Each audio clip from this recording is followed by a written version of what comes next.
What's the meaning of corn dolly?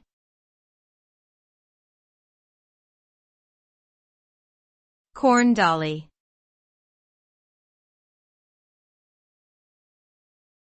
Corn dolly.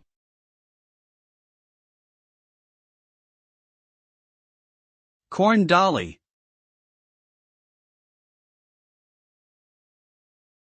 Corn dolly.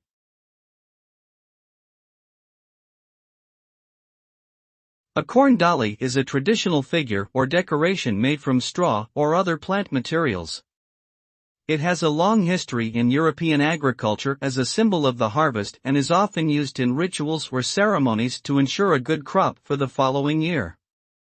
The name corn dolly comes from the fact that it was traditionally made from the last sheaf of corn harvested, which was believed to contain the spirit of the harvest. Today, corn dollies are still made and displayed in some rural communities as a reminder of this agricultural heritage.